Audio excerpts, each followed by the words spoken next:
Oh yeah, this is happening.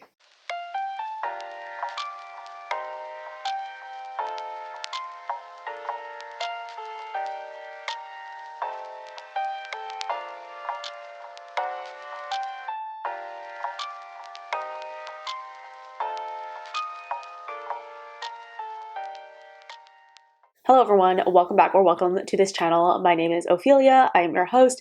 Today we're going to be doing a real casual, laid-back book haul video. I am so excited to be bringing you today's video, partially because I'm trying to lower the bar, the emotional bar for me to upload more on my witchcraft channel, just because I just feel an immense pressure to do things a certain way and I feel like it's not healthy. And second of all, to document the kinds of things that I'm reading and buying on my journey. As many of you guys already know, this is my magical diary, but in video format. And so I just wanted to document what I'm reading in January of 2022, which is crazy that we're out there in the world using planners and stuff that have the 2022 designation on them. Before we actually begin on books that I purchased today, there is a local occult shop right near Harvard, which is really exciting. I didn't know that, but there's like a little, I mean, I guess it's not entirely occult based. There is just a section on Western occultism and then Eastern occultism, but there's also, it's kind of just like a mystic bookstore that's based in self-help and stuff like that. And I did not know, so I went there. It was lovely. But before we actually get into the stuff that I bought, I want to talk about some stuff that I borrowed from the library and then also some stuff that I purchased last year that I'm kind of working through. So I have a couple big boys here that I either borrowed or purchased, and we'll kind of go through these guys first and foremost. First thing that I purchased last year, Black Arts. This is Richard Cavendish. I think it's a classic. I'm in the middle of reading it. It's kind of a lot, but I was watching a video where it was recommended again today, and I thought, how incredible is that it just happened to be recommended again on the day that I was looking for book recommendations. So Black Arts, working on that now. This is Llewellyn's Sabbath's Almanac, and it's so cute. I love the cover. Very, very, I think it's so funny. Like, I feel like Magick has two sides. It's either like dark arts, very, very edgy and scary and like filled with Goetia and, you know, pentagrams and like this really, you know, deep hermetic symbolism. And then on the other side, it's like cows, nature. We love tulips, you know, like cornucopias. Things are beautiful. But this book is kind of like a reference text, and I'm kind of working through it as the Sabbats come. So on the back, it says rituals, recipes, crafts, pagan lore, planetary guidance. It's kind of like a, yeah, it's like an almanac. Is that what this is called? Yeah, it's an almanac, but specifically about the actual wheel of the year and stuff you can do to celebrate. It's got kind of like contributions from different kinds of people, and I think that's really cute and interesting. And there's, you know, some chants, some prayers, some recipes. There's even like little sections for you to write down your notes in case you actually did any of it. Obviously, as precious as I am, I'm not going to be writing in my books, but I'm not above highlighting. I'm not above some highlighting and a little bit of like here and there annotations, okay? Next book that I purchased last year, I think I purchased this in November of last year, and I'm like this much through it. I'm working through it dutifully, and again, not above highlighting. This is Holistic Tarot by Annabelle Wen, who so honored to share multiple titles with her. She's of Chinese background, which, oh my god, that's amazing. I don't see many Asian occultists out there, and that's part of why I started my channel, is to show a little bit more of a presence in Asian, especially Asian American mystic arts. You know, like it's not something that I see, or not that I was looking for permission, like the race card permission, but it does help to see a fellow Asian person on the scene, which is amazing. She's another, am I first generation or second? I guess I'm second generation, like another second generation immigrant living here, which is really wonderful. And then on top of that, tarot, which is light of my loins, or fire of my loins, whatever you call it, the expression, the thing that like really gets you going. For me, that is tarot. Tarot is the thing that brought me into witchcraft and magic and the occult and all that stuff. Paganism, spirituality, I mean, self-help, like the list of things that tarot has given me is never ending. And so I felt like I had to have the foremost text on tarot. I mean, I don't think this is the foremost text. I kind of like don't do things in a traditional way. I don't really know what the consensus is. I do know that I really vibe with Annabelle, and I do really, really appreciate how well read she is, how eloquent and well researched, and she can take these really, really difficult ideas and distill them into language that is accessible but not fluffy. So I really appreciate that. This text is, yeah, an absolute behemoth, and I don't envy her for having to format this text to have so many like different pictures and charts and graphs and glyphs and all that kind of stuff. But it is great. I would not have picked this up had I wouldn't have picked this up by the cover, I guess, is what I'm saying. It's not like a particularly attractive book. Sorry if, Annabelle, you're watching this and you actually really like the design of your book. But it does look a bit archaic. So I'm glad that I found out about her and then since purchased the books. Okay, 2 more books. I believe, yeah, these are both from the library, which is really interesting. So first of all, we've got Ascension Magic, which this is written by Christopher Penczak, and he writes a lot of the other magical books. I think I read his like the Inner Temple of Witchcraft series, and I think that has like 4 iterations. And then you've got like Ascension Magic. He's also got, he's got Witch's Shield, Magic of Reiki, Sons of the Goddess. Then he's got shamanic witchcraft, instant magic, and stuff like that. So he's got like a whole list of accolades and books that he's written, a backlog. So not that I'm working through all of them by any means at all, but I am just interested in all kinds of magic, if you can't tell already. So some of the topics here are angels, fairies, star beings, different kinds of meditation, signs of the 7 rays, karma and dharma, channeling, Atlantis and Lemuria, 7 planes, consciousnesses, the light bodies, dimensions of light, initiations, and sacred geometry, which is, none of these are like really, really things that I'm like really interested in. So I might actually just read the portion on angelic forces and fae, and then maybe come back to it after I read some other stuff, because there are other things that are higher on my priority list of reading wishes. But that being said, this is Llewellyn's Complete Guide to Ceremonial Magic, and this is great. So I started this because I have like an interest in ceremonial magic. Not that I don't know. Ceremonial magic is one of those things that like I have an interest in learning. Like I love reading about ceremonial magic. I love hearing from ceremonial magicians. But when it actually comes to doing the thing myself, I am way too intimidated to even like imagine myself doing ceremonial magic. It's just like a thing that I like to observe. Kind of like when you keep up with football, but you personally don't play football, is like the only analogy I can make is like I'm a spectator of ceremonial magic. I want to be someone who can understand the vocabulary and understand what's going on. So I picked this up from the library because hello, it was free. And then I found out that one of my favorite creators, Dot Darling, who is on YouTube, she is also on Patreon and she has a podcast. She also recommended this book. And I was like, oh my God, if Dot Darling recommends this book, I'm going to read it.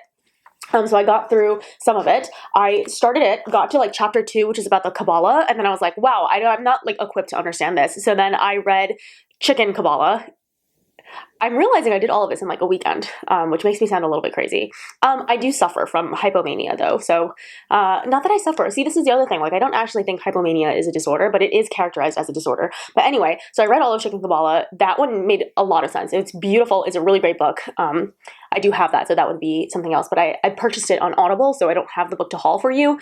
But Chicken Qabalah made a lot of sense. Then I was able to supplement with some videos. Then I went back and I read the chapter on Qabalah again, and it made so much more sense. So I can't wait to kind of do it again with all the other things, because this book covers a lot. It covers planetary magic, demonology, spirit evocation, Golden Dawn, Thelema, ceremonial magic that is polytheistic in nature, and kind of like where ceremonial magic is heading in the future. And those are all incredibly interesting topics. And I do have some stuff that touches on these themes in like bigger books. So this feels like something that I'm going to have to renew over and over again over the course of maybe another month or 2.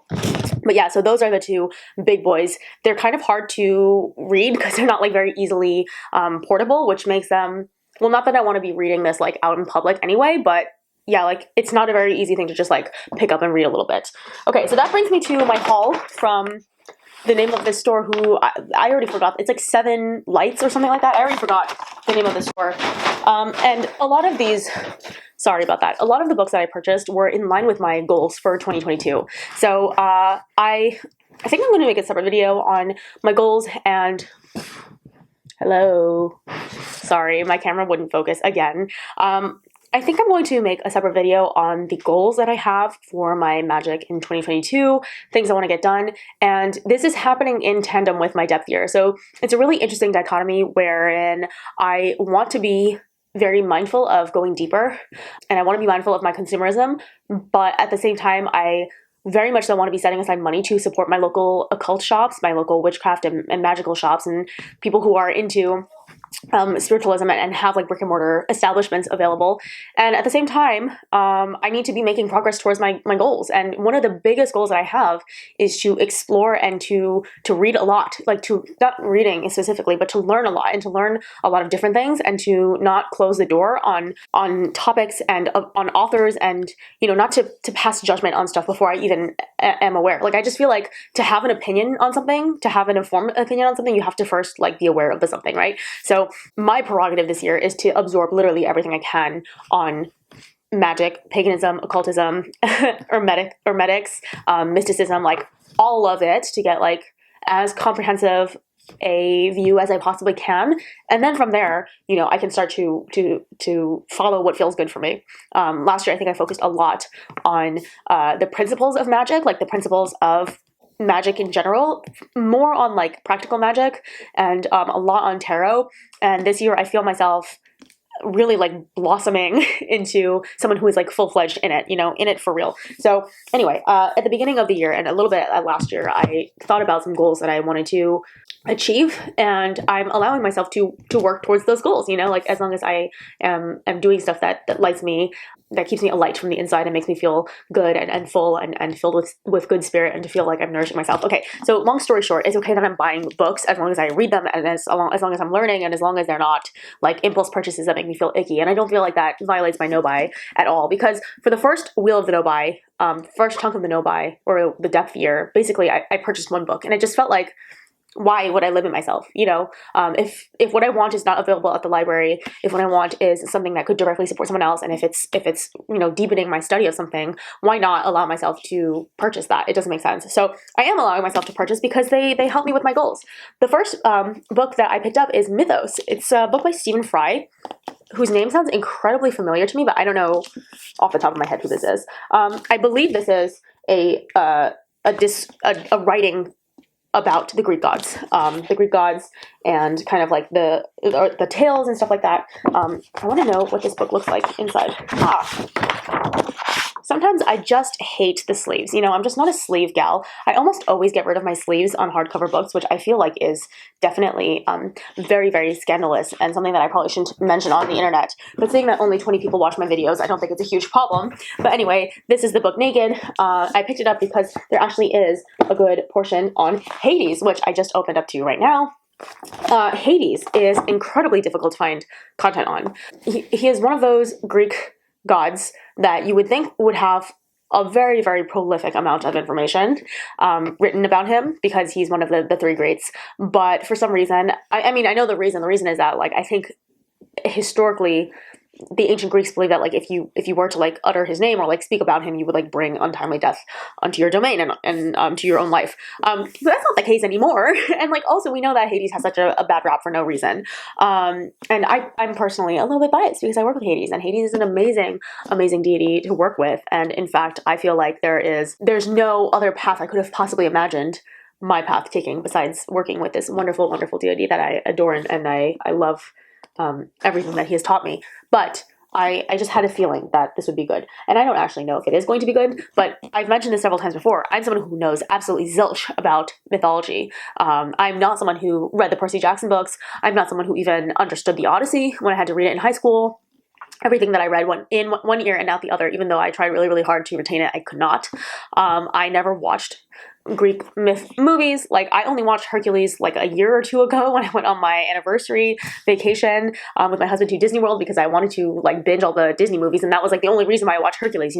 I'm not someone who even can judge whether that is a good or bad depiction of the Greek myths. So if anyone has any information at all on Greek myths, like the original stories, the original hymns or poems, the original texts or references that maybe I should be using to inform my studies, please let me know, especially if it has anything to do with Hades, because I'm basically at a loss, and going online and Googling like books about Hades has not yielded very productive results. But anyway, that will be a great way for me to dip my toes into the world. So far, my experience has been limited to basically fictional books, like fictional retellings, which is not very helpful. Okay, and then I have 5 more books here.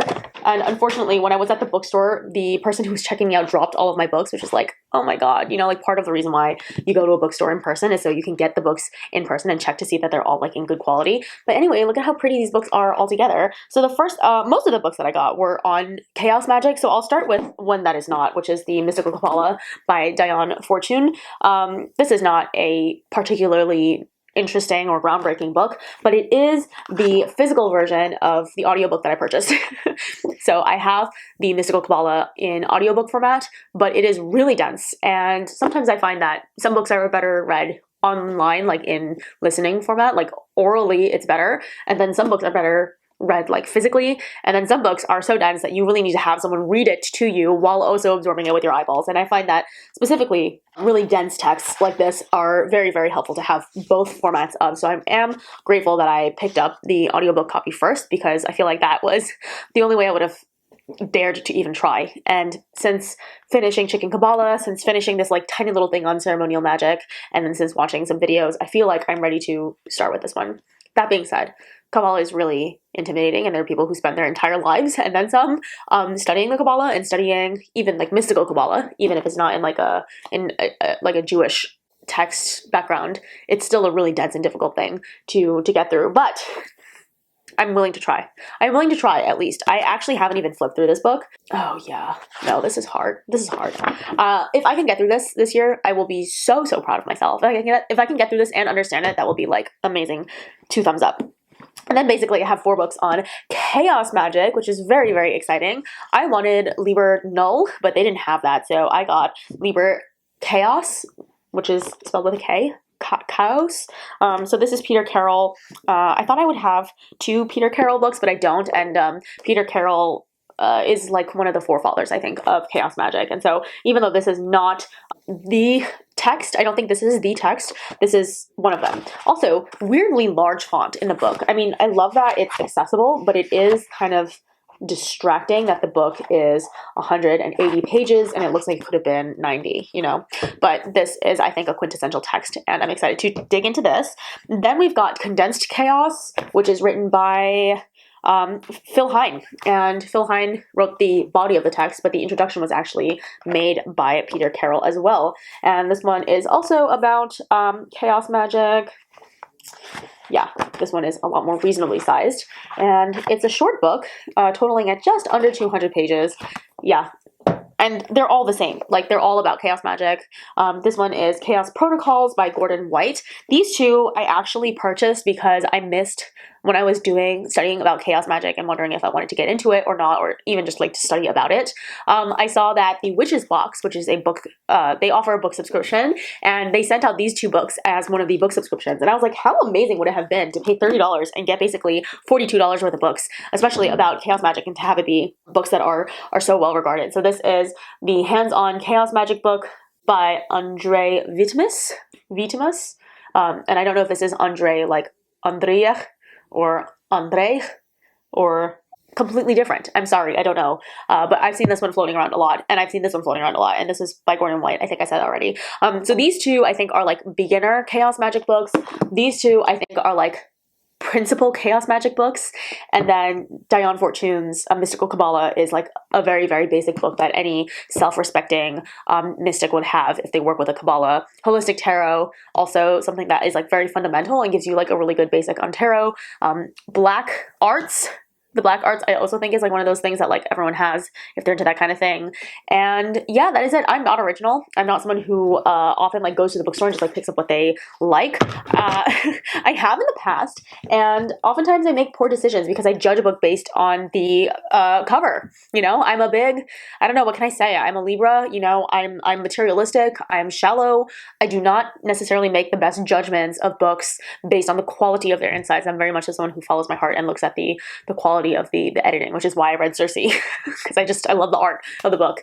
Circe, though, was very, very good, and I read that in probably 2 days. I thought that was a really great text. Okay, that is everything. That is my haul. Thank you so much for watching. I don't know how much of this I will get. You know, these are not novels. You know, I can't sit through them, and you know, I'm listening to a book now called But What If We're Wrong? And it's not a novel, but it is a like a think piece, I suppose, on reality, on frameworks of mind, on things that like we socially believe are true, but could be like turned on their heads tomorrow, or in more realistically in like 500 years. And I'm starting to have that experience that the author of The Chicken Qabalah says, where like once you become a Kabbalist, you start to find connections in like literally everything to everything else in life, and you start to imagine that like threads are there that maybe aren't there. But the point is, you're starting to see a oneness in life.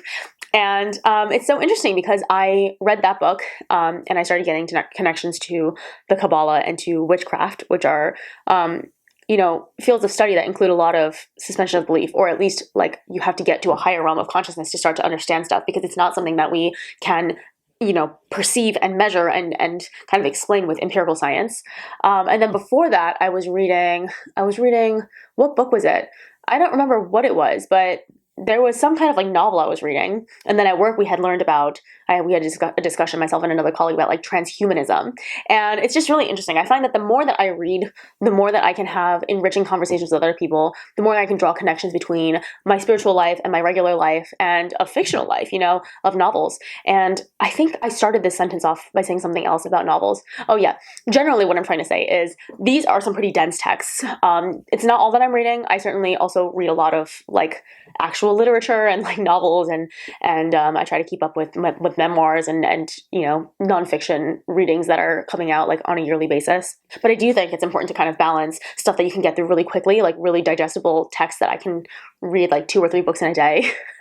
Which makes me sound like really crazy. But yeah, there are some books that I can get through very quickly, and they're really light to read. And sometimes you don't really think about them again after you're done. There are some books that you don't enjoy while you read, but then you think about them long after you're done. And then there are books like Holistic Tarot that probably take you a year and a half to finish. But once you do, you realize it's a really important reference text that you can go back to over and over again. And it creates some kind of like paradigm shift or some kind of shift in how you operate. And to me, the most recent thing that has been was the Qabalah, and like finally not being scared to approach it, because that thing, I did not want to touch the tree of life with like a 10-foot pole because it was really intense. I don't speak Hebrew. I don't read Hebrew. Anytime you see words in Hebrew, you're like, I don't understand this. Like, why have to learn this? But now that I have dabbled a bit, I feel like a little bit more emotionally prepared to get into some of the other stuff, which is really, really exciting. And I wanted to just share that momentous occasion with everyone on my channel, and also for me, because of course this is, again, first and foremost, say it with me now, a magical diary. So anyway, that is my haul and my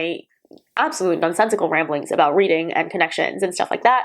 Let me know what you are reading, and of course let me know if you have any recommendations for me as someone who, again, is trying to read like literally everything and anything that makes my heart go pitter-patter. I am very open to suggestions on pretty much anything. I know there are a lot of viewers out there who are much more, pretty much everyone is a much more experienced well-read scholar than I, so I'm open to any and all suggestions and why they might be a great read. Thank you so much for watching, as always, and blessed be. Bye.